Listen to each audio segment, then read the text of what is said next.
hold up.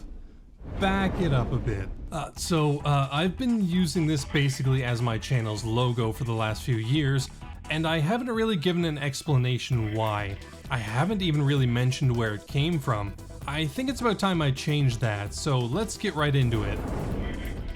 Nintendo and Square were partners in the early 90s. Nintendo made great hardware and Square supported it with industry-defining games. But that partnership, that trust, was broken in the mid-90s when Square decided to not develop their next flagship Final Fantasy game for Nintendo's N64, but instead for the competitor's system, the Sony PlayStation. The fallout was known and felt throughout the gaming industry, with Square employees not even being allowed in Nintendo's offices for years after the fact, matched with a 6-year gap with no titles from Square or the newly merged Square Enix on anything Nintendo. But in the early 2000s, the tempers settled down and the two companies started working with each other again, starting out mainly with ports and remakes, but eventually giving Nintendo systems their own games from big franchises, like Kingdom Hearts Chain of Memories. This was a big deal. Just 2 years prior, Nintendo and Square literally weren't even on speaking terms. Then the GBA was given the sequel to the massively successful Kingdom Hearts. Fast forward to 2004, Nintendo had just announced their newest handheld system, codenamed DS, and approached Square to get them to develop a game for it, a project that would be handed to the Kingdom Hearts team. But this team didn't actually have a lot of experience developing for handheld systems. Square at this point had become the company that pushed top-of-the-line console hardware to its limits. That's the whole reason why they jumped ship to Sony in the first place. The N64 didn't have the technology to do what they wanted, so they were going to need a bit of help. That's where Jupiter came in. They had just finished making Chain of Memories, so they knew how to make a big Square RPG on relatively small hardware. Development began about halfway through Kingdom Hearts 2's production, and 2.5 years later, it was released in Japan with the name It's a Wonderful World. 1 year later, it would hit Western shelves with the name most people probably know, The World Ends With You. Now, I've never been much of a storyteller in my videos, but in order to understand my thoughts on this game, I kinda need to go a little more personal. I think at this point, most people have a piece of media, be that a movie, book, TV show, game, whatever, that means more to them than others. Something that resonated and had more of an impact than anything else. For me, that is The World Ends With You. I didn't even know anything about it before I went out to buy it. I was just looking for something to play on my DS after I finished Pokemon Platinum, and the screenshots looked cool. I had no idea that this game was going to make such a huge impact on me. So, let's talk about The World Ends With You, why it's one of my favorite things ever, and why it's still so important to me, even over a decade later.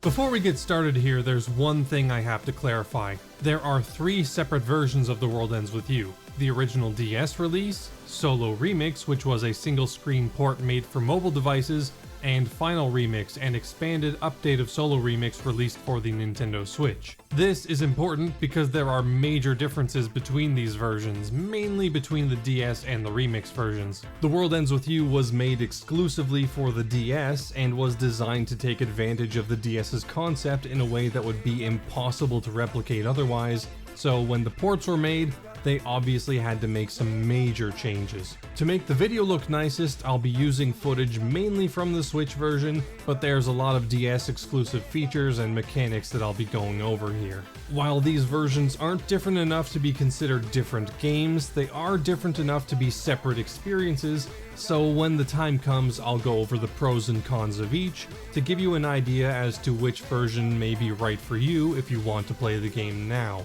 Anyways, let's get started.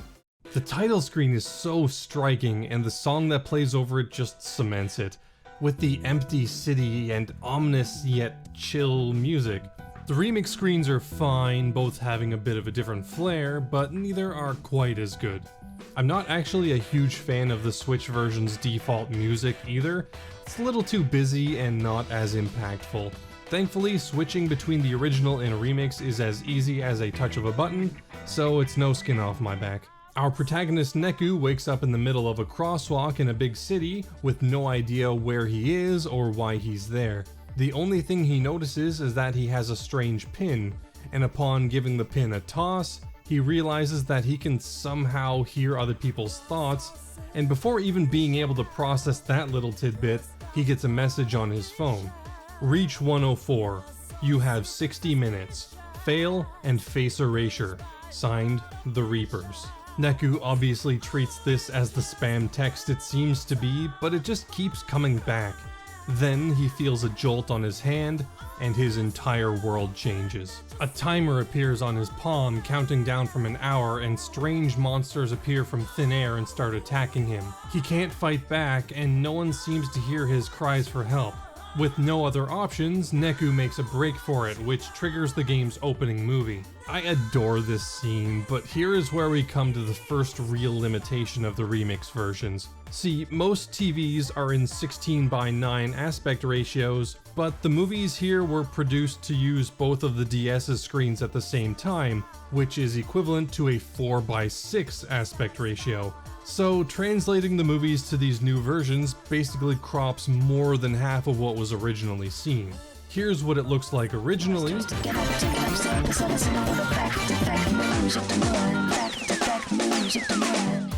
And here's the Switch's adaptation.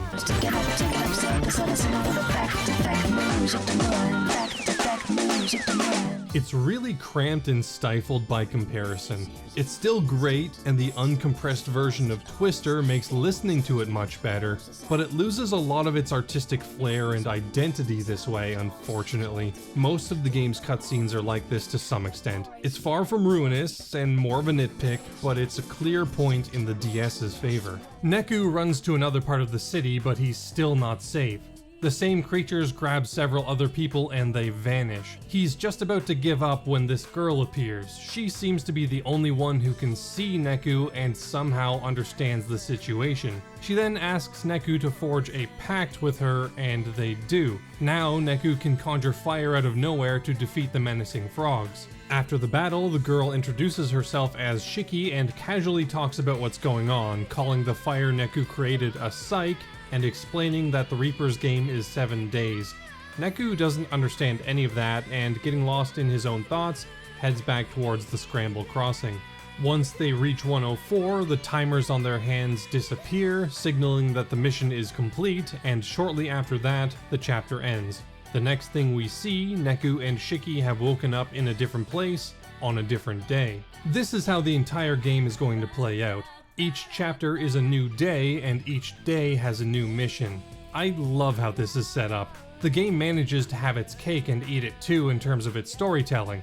It can tell a cohesive narrative that takes place over a longer period of time, but each day, for the most part, is a definitive start and stop as well. So it manages to take advantage of the strengths of both being a big square RPG, but also that of being a handheld game that necessitates shorter play sessions in a way that a lot of other RPGs just can't. Over the next few days, Neku and Shiki learn more about the situation they're in. They're trapped in a place called the UG, or Underground, to play the Reaper's game, which is a special competition to judge people who have died to see if any of them are worthy of a second chance at life. All the people they see walking around in the streets are real people in the real ground, which the UG is sort of layered on top of while also being a separate dimension.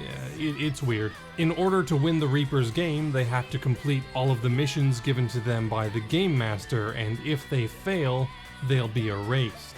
At least Neku learns this because he reveals that he has amnesia and doesn't remember any pre-briefing before the games start. With a better understanding of what's going on, Neku and Shiki are determined to complete the missions and win the Reaper's game. The actual mission structure is pretty fun and is changed up many times throughout the game. The first mission was just to reach 104, but they get a lot more interesting really quickly. One can be finding and defeating a boss monster, and another can be helping some guy make a pin popular in the RG by manipulating his thoughts. Players can't directly interact with people in the RG, but they're given a few ways to more indirectly influence it. First, players can be given memes to change how a person thinks. Before you say anything, these are less Grumpy Cat and more Richard Dawkins kind of memes, just ideas that can be spread around from person to person subconsciously. Next is Reaper Creeper, which is basically this game's version of Ouija, and is probably its most poorly used system. A person asks a question and you have the opportunity to give one of 3 answers.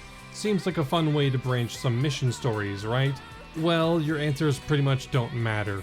Insert Mass Effect 3 joke here. You can get some funny dialogue if you give certain answers, but it never changes the story at all. It's a good idea, and I feel like it was originally planned to be much more important, but it just didn't end up that way. Lastly, players can enter some specifically marked buildings tagged with the Reaper's insignia where they become perfectly visible and can talk to people in the RG. This is mostly so they can do some shopping. Neku and Shiki rarely have to directly talk to people in the RG, but it does happen. Everyone outside that you can speak to are involved in the game, be they Reapers, players, or other staff. The Reapers are enemies, but most won't attack you. They just sit around blocking off areas until you meet the conditions they set in order to pass. This can be anything from getting them some food, showing them a pin, answering some trivia questions, or getting you to engage and defeat Noise in battle. I love how this game handles entering battles. When you're just walking around normally, it's impossible to get into any non-scripted battles, and you can't even see any of the enemies. Whenever you want, you can scan the area, which, along with showing people's thoughts, which is a really fun detail on its own, you will see noise symbols all around. By pressing on any of these, it'll close in on you and a battle will begin. You unlock the ability to stack up to 4 noise symbols at once pretty early, which will give you more experience and a higher item drop rate, and by the end that can be increased to 16 consecutive battles. Most noise symbols are just the standard red ones, which just float around in the UG until you choose to battle them. There are a few other noise colors as well. Yellow noise possesses people, filling them with negative thoughts, and are usually story related. Gray are taboo noise, an extra dangerous type that will attempt to close in on and fight the player on its own. Pig noise have set item drops, but often have unique ways to defeat them. Finally, in the main game are blue boss noise, which, as you'd probably expect, lets you refight specific story bosses without having to redo entire missions. The battle system is incredibly unique, yet really reminiscent of many other things that I absolutely love. You control Neku, who faces off against Noise in a real-time battle where he'll be using attacks, moving around the screen, and dodging his enemies. It's really fun and gets to be very frenetic later on. A lot of this game's strategy comes down to not only being able to execute things in battle properly, but is also heavily dependent on Neku's setup, a setup which is almost exclusively determined by his pins. Pins are a defining aspect of The World Ends With You. Pins are how Neku attacks, how he defends, how he heals, everything. There are 13 different brands, each brand has a different set of strengths, weaknesses, and a psych that they focus on. Just a few examples here. Jupiter of the Monkey is my go-to brand. I like being in the action a lot, so their Shockwave and Vulcan uppercut psychs really do it for me. They're active pins that require a lot of inputs and don't hit very hard, but they can really control a battle. Gatito is full of pin sets, pins that are either completely useless or much weaker on their own, but become massively powerful if you use them all together. Pegaso is all about lightning psychs. They have some pretty powerful pins that are very difficult to get, like King Arthur and Excalibur, that are pretty much exclusively post-game due to their strength. Really fun to use though. Each brand is just as unique, and most can be really fun to use. Pins are further separated into classes, which limits how much of a certain quality pin you can use at a time. This basically makes sure that you don't just get 6 of the most powerful attacking pins and only use them. It encourages you to actually think about what pins you're using, how they work together, and what role they fill. Kinda like when building a Pokemon team. In fact, pins are a lot like Pokemon when you really think about it.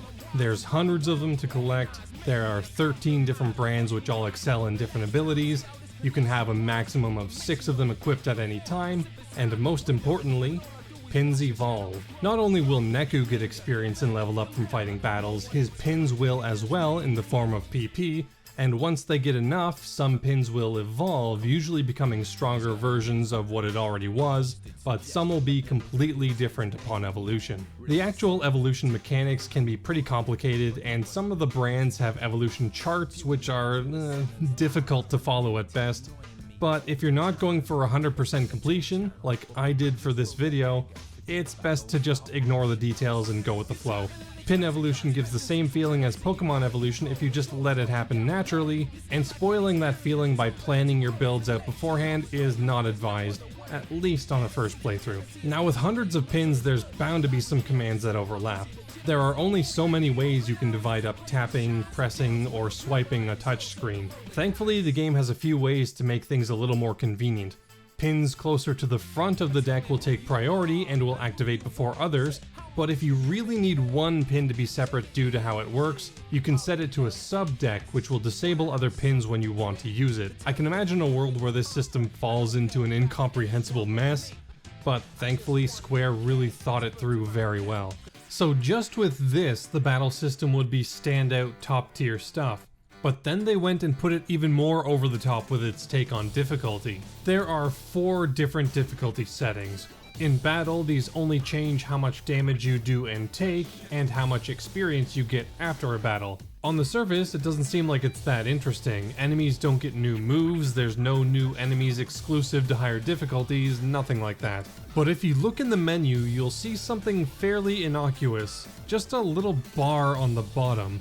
This changes everything. This sets your level, and is an incredible risk-reward system. The higher it is, the stronger Neku is, so the less likely he is to die. But if you lower it, your pin drop rate skyrockets. The number is a multiplier on the drop rate. So if you drop 10 levels, your drop rate is 10 times higher. Each chained battle is a further multiplier on top of that. This also wouldn't be that important if not for the pin system. Every enemy has a different pin it can drop at each difficulty. Better pins are locked to higher difficulties, and some strong pins have a very low drop rate. You can play the game normally and have a great experience not moving away from the standard drop rate or difficulty setting, but the game ever so slightly nudges the player towards experimenting with these and trying other difficulties, both from Reaper missions and from the noise list. Every noise will have its drops listed for each difficulty, and the ones you haven't seen are hidden by question marks with the drop rate next to it. I love this because nothing is fully hidden. You know what you've found, you know what you haven't, and you know exactly what you need to do to fill that list out. So it's entirely up to you to decide whether or not you want to attempt to get those rarer, more powerful pins, and what you're willing to do in order to get that drop. You could go to the highest difficulty, drop your level to 1, and chain a ton of battles to guarantee the highest chances, but if you haven't mastered the battle system, you'll be setting yourself up for a fight that you may not be capable of winning, so a slightly lower drop rate may be worth it for the extra survivability. I adore the fluidity in this design. It's entirely up to the player, but the game does a fantastic job of giving a little push towards higher difficulties for better rewards, especially for those looking for completion. And if you want to get a set like the Darklit Planets, you're going to have to explore this, because these are among the rarest and most difficult pins to get, but are by far the best set in the game. On the other hand, there are a few pins that you'll need a lot of that are only available on the easiest difficulty, so you'll need to change it around a lot in order to discover everything there is to find. So yeah, the battle system is fun, challenging, has loads of customization, and has hands down my favorite difficulty system. It's so much fun, so well designed, and manages to stay fresh throughout the entire game, even well into the post-game. Hang on, why do I feel like I'm forgetting something though? Oh right, the other half of the battle system. Yeah, everything I just described about this battle system, it pretty much only applies to the remix versions and the bottom screen of the DS version. In the DS version, there's an entirely different battle going on the top screen. I can go on forever about how much I love this idea, and at the same time I'm kinda speechless. Other games have done the whole do two things at the same time idea, but I've never seen it done in a way that's deeper, more interesting, and more cohesive. Shiki's battle system is far simpler than Neku's. She really only has 2 things to do: attack by pressing face buttons, where she tries to match up shapes by going down the right path, and dodge attacks by jumping. This is to the game's benefit, because you're going to have to pay attention to both. Shiki fights in a separate zone from Neku, but they're both in the same battle. They share enemies, so if a noise is beaten by Neku, it's gone for Shiki as well. They also share a health bar, which is something you're definitely going to have to remember or you'll end up dead. You'll also need to change your focus regularly because of the light puck.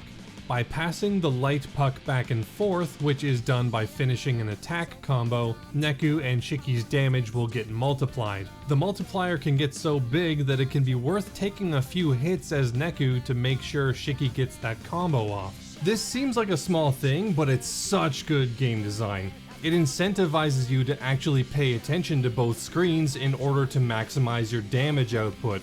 But thankfully, you're not punished if you choose to only focus on Neku. If left to her own devices, Shiki will take over and fight on her own.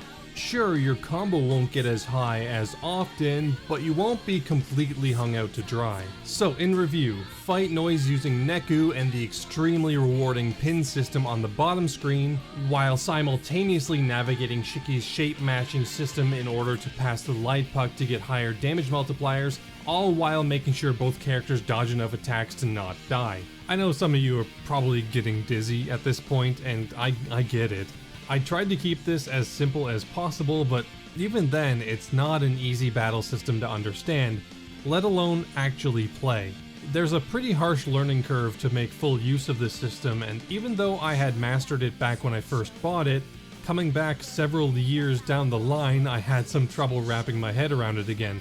But when you do, it's incredibly rewarding. That is, on the DS at least. The remix versions don't have access to two screens, so yeah, it's simplified to just Neku's combat.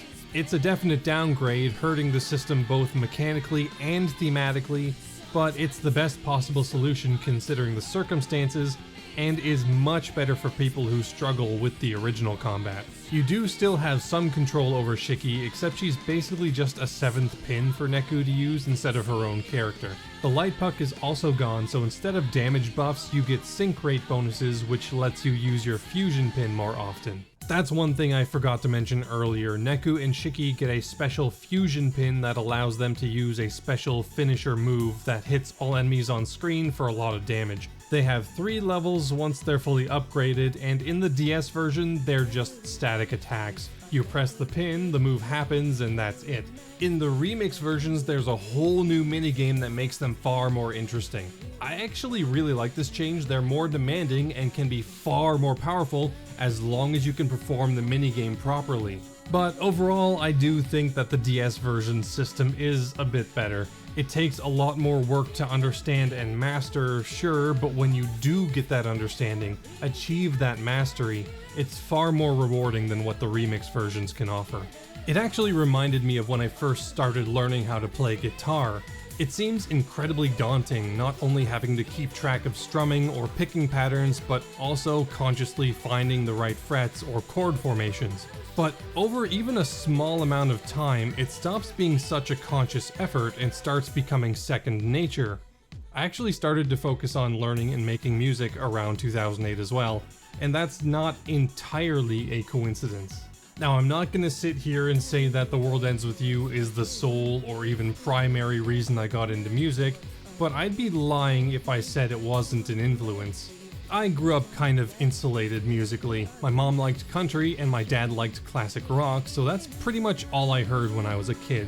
So believe it or not, this was one of my first introductions to a lot of these styles of music. It was just so different, ideas and genres I'd never really been exposed to in a way that I was immediately hooked by. Takeharu Ishimoto did an incredible job with the music here, from the atmospheric and heavenly underground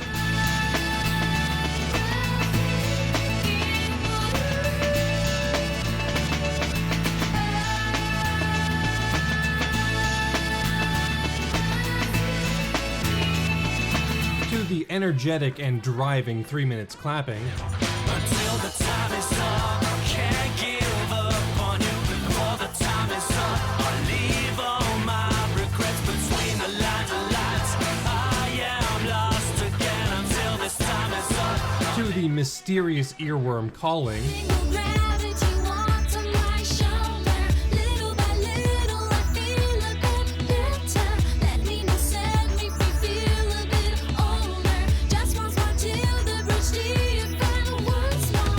The soundtrack is just filled to the brim with amazing songs. That's only amplified here with the remix versions, which both add even more. A lot of the new music is great, like Beat's new theme Tatakai,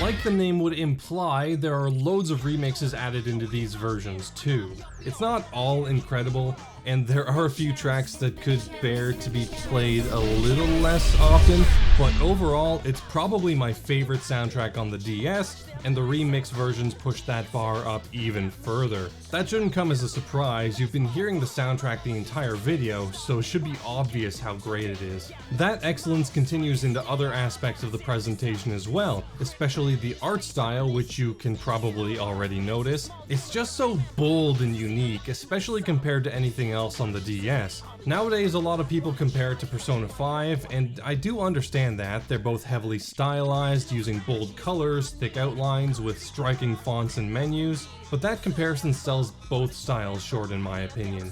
They're both steeped in a heavy anti-authority culture, but in very different ways. Whereas Persona 5 embodied thieves and rebels influenced by masked tricksters and ransom notes, along with the elegance of a masquerade party, The World Ends With You goes in a different direction.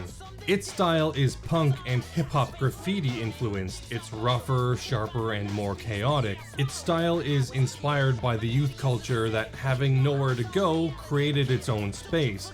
Big city back alleys, underground club music scenes. They're similar ideas expressed in very different ways, and that distinction is important because this style permeates the entire world. The game takes place in modern-day Shibuya, circa 2007 at least, and I love this setting. Most JRPGs are set in some sort of high fantasy, where heroes with swords and magic face off against dragons or evil wizards for the fate of the world. There is some of that here, but the fact that we're in Shibuya, a modern city, really grounds the game and makes the world more believable. There's no giant castles or ancient dungeons, just city streets that are very often not very remarkable. Some have unique features like Yutagawa's street art or the statue of Hachiko, but others are just streets that may have a department store or a fast food restaurant, but that's it. Because of this, you get to know the world in a different way than many other games. You don't identify landmarks as much as you learn the layout, how to get from A to B in any scenario. A lot like in real life. Now, I've never been there, so I don't know how true to life it is, but this Shibuya is pretty much entirely about self-expression and style. And what better way to express yourself in a crowded, loud, and fast-moving world like this than with a stylish wardrobe? Threads are the standard RPG equipment, but it isn't just bigger numbers are better here. The 13 brands are in constant flux, with trends going up and down all the time. While some clothes will be better on specific people, Neku generally gets extra abilities from Jupiter of the Monkey threads, you have to pay attention to what's popular. Some areas like Cat Street will be more likely to favor Jupiter of the Monkey because its only dedicated store is located there, but larger, more general areas like the Scramble Crossing are a lot harder to pin down.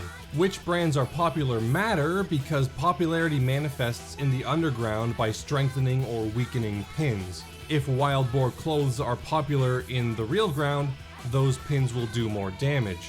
But if that brand is passé, those pins will be far weaker than normal. That being said, you have some influence on this as well. The more you use a specific brand's stuff, threads, or pins, the more that brand will be liked in the real ground. I really love how much detail they put into the individual brands and the shopping experience.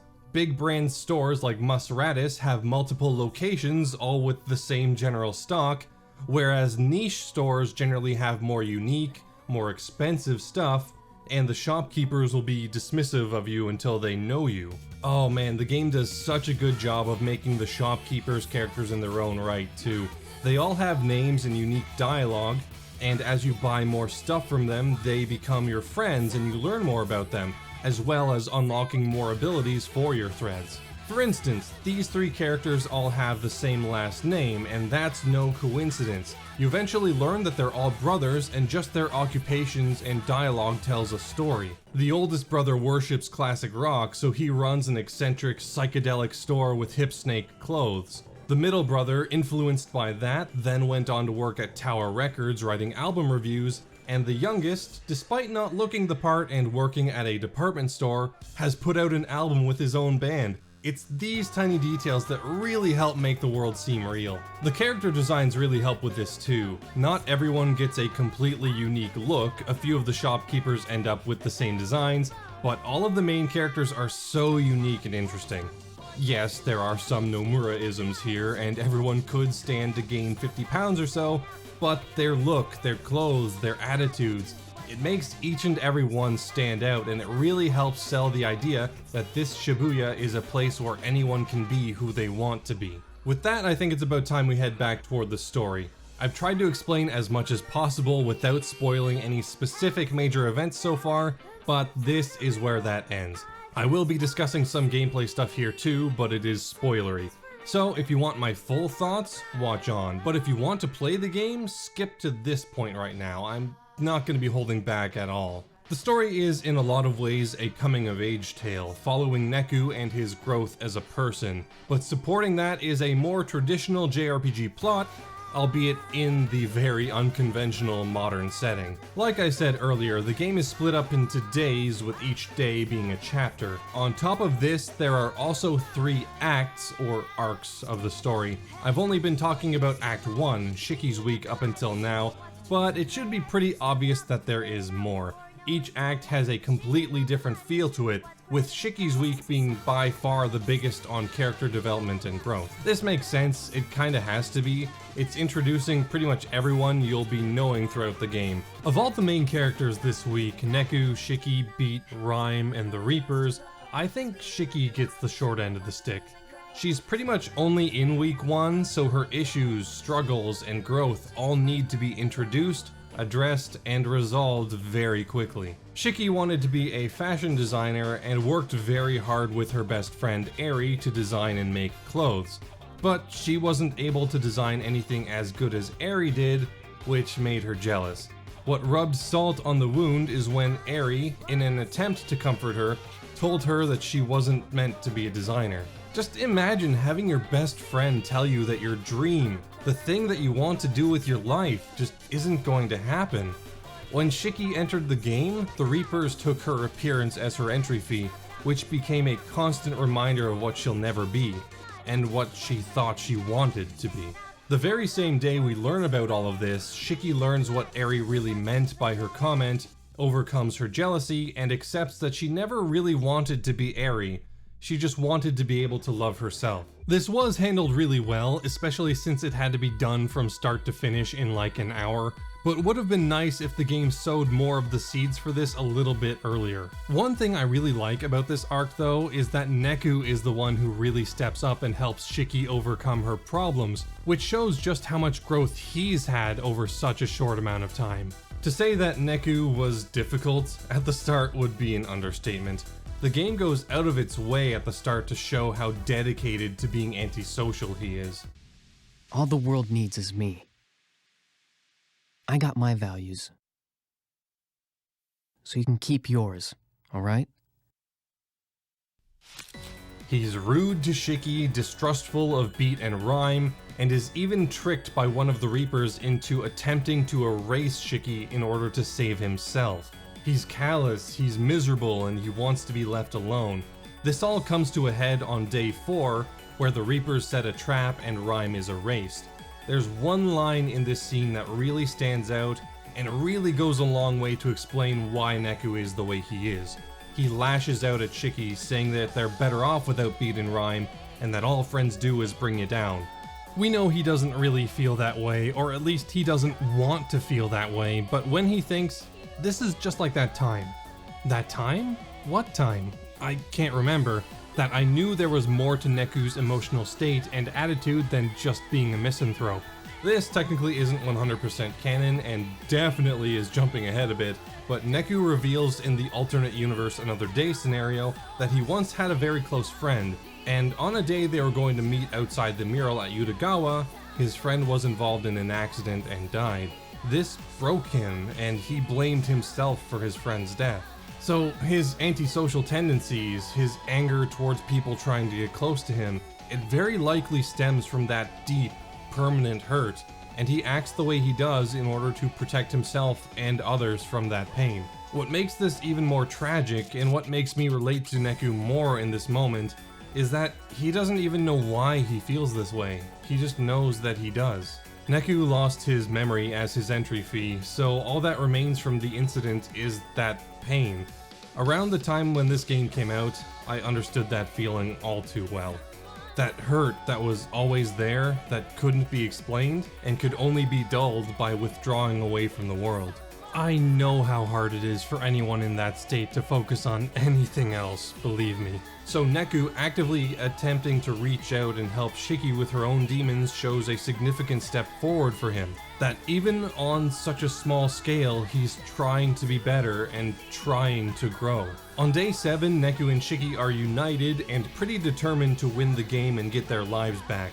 So they confront the Game Master, and after a pretty fun boss fight that uses both screens in completely different ways, they defeat him.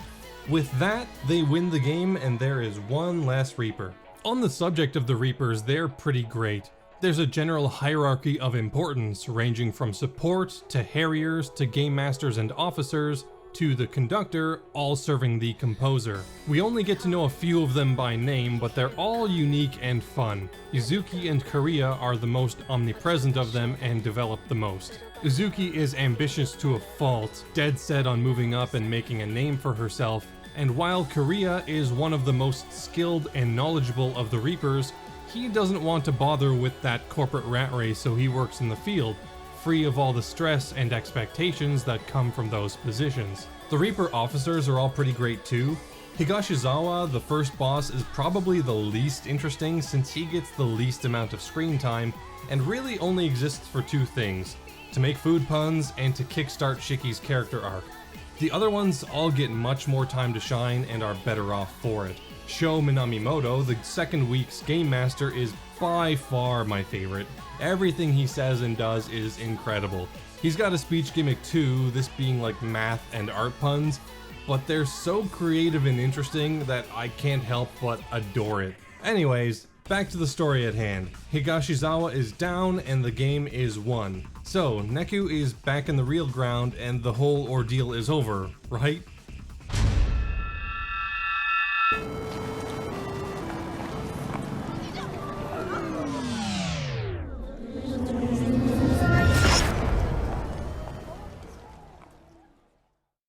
Obviously not. Neku is back in the game and he's fighting for something far more important than just his memories this time.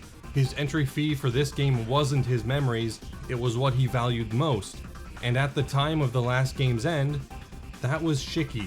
So he's more determined than ever to win the game and get not only his, but Shiki's life back. Neku's partner for week 2 is the enigmatic Joshua. Joshua is a weird kid who forces himself into a pact with Neku and is seemingly doing everything he can to undo the growth that Neku made over the last week. He's snarky, he's dismissive of Neku's concerns, and doesn't even care that Shiki's life is on the line. But what's most suspicious about him is that, for some reason, Neku can scan him, and what Neku is seeing are visions of his own death. A death that seems to hint that Joshua may have been involved. In combat, Joshua plays a little differently from Shiki. Instead of matching symbols, Joshua plays high or low. You'll do the same general thing, but cards will need to be matched with either ones higher or lower than they are in order to build up the fusion. The remix versions change this to be just counting from 1 to 3, with some cards reversed to mess you up. He also gets the ability to move enemies around the screen in the DS version with the camera flash. It's pretty useful for crowd control, but there's nothing like it in the remixes. Week 2 is where the narrative focus starts to shift a bit. Week 1 had a lot of character development and events that really helped with Neku's growth as a person, Week 2 is where the main plot starts to get going, and some mysteries start to unfold. Sho doesn't run the game like Gashizawa. After day 2, he pretty much stops giving missions altogether. He's way too busy with his art to worry about the game, so Joshua coaxes Neku into following his own fancies. Joshua is looking for something in Shibuya, and to help with that, he goes to see an old friend who upgrades his phone. Sanae Hanakoma. Born March 3rd, blood type A, he's a Pisces, and one-hit cafe barista, mista. He's a big gambler, his favorite word is windfall, Nato gets his tummy rumbling, and yeah, he's one of the most important characters in the game for me. Neku actually met him back in week 1, but this is where he really made an impact for me. Neku claims that he lives life with the mantra of his favorite artist, Cat, enjoy every moment with everything you've got. But Hanekoma sees right through that lie, and what he said resonated with me a lot back when I first played this. Listen up, Bones. The world ends with you. If you want to enjoy life, expand your world. You gotta push your horizons out as far as they'll go. You have no idea how much I needed to hear that when I was 18. Just about to finish high school with very few hobbies and no idea what I wanted to do with my life. My horizons were tiny. Not to oversell a single line in a video game, but it really did resonate with me, and it stayed relevant even all these years later. It's just as impactful to Neku, but we won't necessarily see those seeds sprout for a little while. The next few days are just Neku and Joshua following the tracker that was installed on their phones, but Neku's distrust of Joshua is only increasing as the visions of his death only become clearer and clearer. The 5th day drops a pretty big bombshell. Joshua isn't dead. Somehow he was able to see the game being played from the RG and managed to enter himself in the game while still alive, which is why Neku was able to scan him, possibly. By the end of the week, thanks to these visions, Neku is pretty sure that Joshua is the person who killed him, and while Joshua doesn't confirm these accusations, he definitely antagonizes Neku about it. The fight against Minamimoto is a good one, and pretty difficult if you don't know how to use the light puck in the DS version. Sho seems pretty surprised to see us there though, despite him apparently giving a mission saying where he is. After the fight, Minamimoto puts all his energy into one final blast, and at the very last moment, Joshua jumps in front of Neku, saving his life. And with that, Neku wins another game, but just like the last time, he finds himself waking up on the streets of Shibuya, taking part in one last game. The game wasn't meant to be a fair test of Neku's abilities though. Oh no, this was meant to be over quick. The entry fee this time was all of the other players, leaving Neku alone, unable to make a pact, and vulnerable to the noise. Then, out of nowhere, Beat shows up and forges a pact with Neku. I didn't really talk about what Beat was up to in the last week. After the first game ended, he decided to join up with the Reapers rather than re-enter the game, and he'd shown up a few times to fight Neku with a strange noise on his shoulder. When he saw Neku alone, he got fed up with the way the Reapers had handled the game and decided to partner up with Neku to give him a fighting chance. Beat's the most complex of the partners in battle. He chooses cards, which then collapse in, and matching pairs generate fusion points. In the remakes versions, it's pretty much the same, just a lot easier. Oh man, I love Beat as a character. Hanekoma had more of an impact on me personally, and Neku is a bit more relatable overall, but Beat is my favorite character in this game. He rolled super low on his intelligence score, but he's so endearing. Like, when he's about to make the pact with Neku, the Reapers tell him he's on thin ice. You know, like he's close to being in trouble. But Beat just snips back with, "I ain't treading on thin ice. Shibuya ain't cold enough for ice, stupid." His dialogue is full of stuff like that. He doesn't clue into idioms, he can't tell when people are insulting him, and he has a hard time seeing the bigger picture of whatever situation he's in. So in that sense, he's kind of the dumb comic relief character, but there's a real method to his madness, believe it or not. He didn't join the Reapers because he wanted to be one, or because he knew he'd die otherwise. He probably didn't even think too much about that. He knew that Reapers could create noise, and that noise was just soul concentrated into a pin. Beat and Rhyme are siblings, big surprise there, who were entered into the game when Beat tried to save Rhyme from being hit by a car. So, he's laser focused on finding a way to get Rhyme back. Thankfully, Mr. Hanekoma was able to put Rhyme's soul into a pin, but Beat needed to learn how to use that pin. So that noise he shows up with? Yeah, that's Rhyme, and he's trying to find a way to restore her to how she was before being erased. So, while he isn't that bright, and he couldn't recognize a turn of phrase if it hit him in the face, when he's determined, he gets things done. He does falter, but Neku, having grown significantly over the last few weeks, is able to be the emotional support that he needs when he breaks down. Beat blames himself for getting Rhyme involved in all this, but through their conversations, Neku is able to keep him focused and driven. That drive, that ability to force his way through barriers, both figuratively and literally, will be integral to surviving this last and most challenging week. Because things are about to change, and fast. The game master for this final week is Mitsuki Konishi, known in Reaper circles as the Iron Maiden, and she makes a big entrance on day 2. She shows up, takes Rhyme, reduces her back into a pin, and announces the mission. They have 6 days to find and defeat her. On top of that, she informs Beat that since he didn't rack up any points as a Reaper, he's probably going to fade away before that happens. The majority of this week is just Neku and Beat searching for Iron Face, getting better and better key pins to open more doors. On day 6 though, things go crazy. They find their way to Hanakoma's cafe, but the place is trashed and he's nowhere to be found. Oh, and those red skull pins that had been circulating around thanks to Neku and Shiki in week 1? Well, it looks like anyone wearing them has been a little brainwashed, and that's pretty much everyone at this point. The cacophony of ideas that once characterized Shibuya has been focused into a single, unchanging chant. The Reapers caught by this pin are frenzied and will attack players on sight, even the support guys that typically never fight anyone. What's worse is that the Grim Heaper is back and better than ever, fused with taboo noise. Things are about to go down, and go down they do. Day 7, with Beat literally fading away, the two storm towards the Reaper hideout and fight Konishi. Her fight is really cool, with 4 different phases that are all unique and fun to figure out. Once she's out of the way though, the game is over and Neku gets his entry fees back.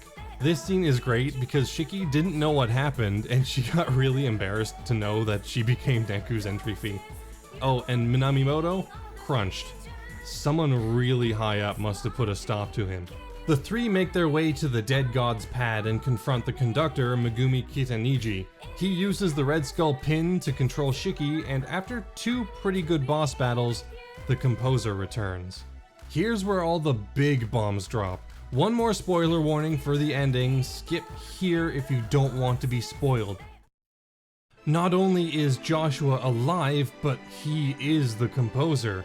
In one last attempt to defeat Neku, Kitaniji captures all of his partners and we have one last fight. I honestly don't care for this fight that much. It's visually impressive, but Kitaniji is a huge HP sponge in this form, and it's not that much fun. It is thematically important though. As with his friends captured, Neku is alone in battle for the first time. Once this battle is over, everything comes to light. Everything that happened over the last few weeks was one big game. The composer wanted to destroy Shibuya as it was too chaotic and too influential, but Kitaniji wanted it to stay. He loved the city and would do anything to save it. So they made a bet. If Kitaniji could unify Shibuya totally within 3 weeks, it would stay, but if there was any individuality left, the composer would go through the process of erasing it. So the 2 put their separate plans into action. Kitaniji created the Red Skull pins, and the composer picked a proxy to represent him in the games, Neku. Now at this point, Neku thought it was Minamimoto that shot him, but it turns out his memory wasn't fully recovered.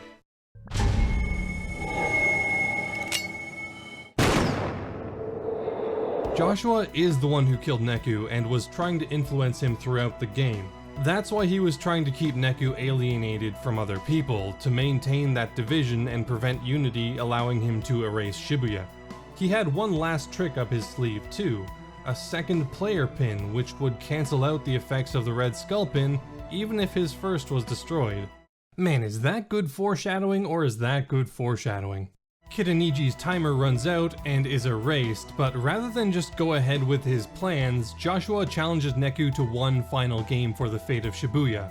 a duel. In a stark contrast to what happened just a few weeks prior, Neku can't go through with shooting him and Joshua fires one last time. Neku wasn't unable to shoot Joshua because he wasn't angry with him, no. It was because over the last few weeks, he had finally learned to trust his partners.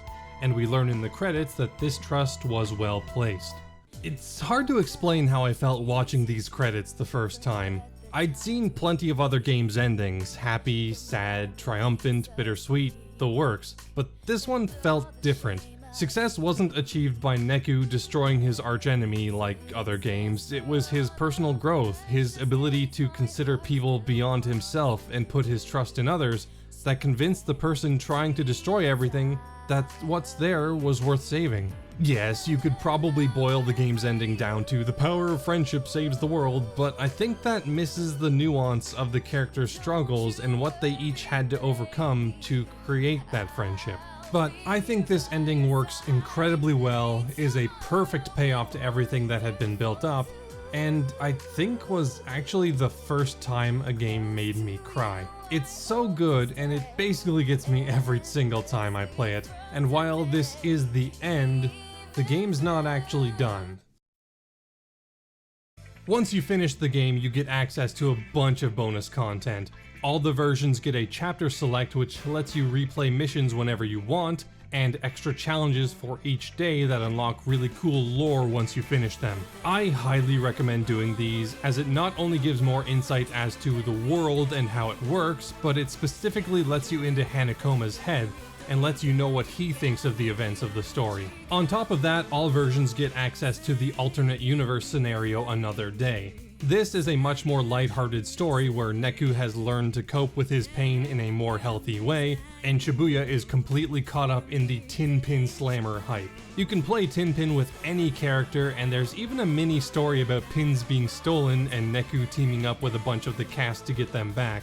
It's a nice fun palate cleanser after how heavy the main game's ending was. Tin Pin Slammer itself is a nice little minigame that is deeper than it has any right to be. It was glossed over during the main adventure, but it really shines here. It's a lot of fun, even though the AI opponents can be very easily exploited. Don't be fooled though, this is post-game content, so the noise here is super tough, and it even houses the game's final super boss, who is not easy to take down on the highest difficulty setting, even with the best pins and equipment. That's pretty much all there is for the base DS version and solo remix, but if you happen to own Final Remix for the Switch, the game has a few more things to throw at you. On the final day of each week, you may see this Purple Reaper. By completing its challenge each time and unlocking all of the secret reports, you unlock a new day. A final chapter to The World Ends With You, meant to tie the first game more directly into Neo. Neku and Beat are in the game again for some reason, but things are just a little off. Shibuya's layout is all messed up, people we know are acting strangely to say the least, and the Reaper Coco, who sold microtransactions in the phone version, has joined up with Neku for some reason. I'm really not a fan of Coco. She speaks in internet shorthand and it's so obnoxious. This isn't a fun gimmick like Minamimoto's, it's just annoying.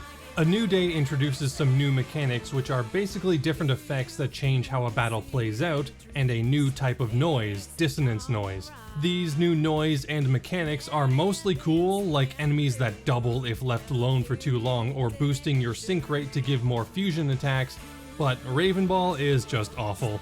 It's got a huge hitbox and it takes half of your remaining HP every time it hits. That being said, the Raven Ball is a demon I'm willing to live with because of how easy the other effects make pin grinding for completion.